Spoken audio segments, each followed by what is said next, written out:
আপনারা জানলে অবাক হবেন যে আমি কিভাবে ৮,৫০০ টাকা দিয়ে সৌদি আরব আসলাম।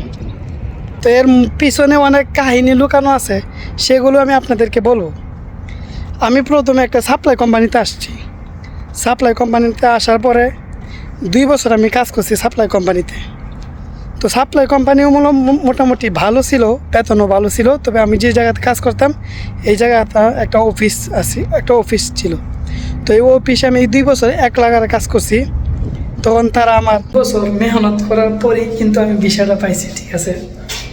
তো ৮,৫০০ টাকা দিয়ে কেউ আসতে পারবে না, অবশ্যই তার পিছনের গল্পটা শুনতে। আপনারা চাইলেও এরকমভাবে কম টাকা দিয়ে সৌদি আরব আসতে পারবেন। তো আর সৌদি আরব আসার জন্য আপনার অবশ্যই বিশ্বস্ততা লাগবে এবং একটা কাজের অভিজ্ঞতা লাগবে। এবং আপনি একজন, তখন আমাকে ঢাকা থেকে একটা এজেন্সি ফোন দিল যে আপনি আমাদের সাথে দেখা করে যান এবং আপনার পাসপোর্টটা নিয়ে আসেন। তো আমি গিয়ে পাসপোর্ট নিয়ে গেলাম।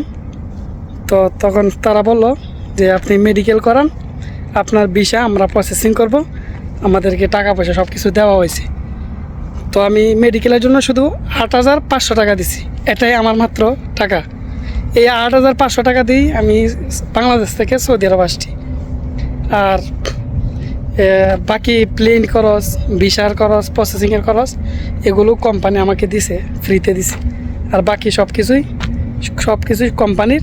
শুধু আমার কাছে লাগছে মাত্র ৮,৫০০ টাকা। সবাইকে ধন্যবাদ ভিডিওটা দেখার জন্য।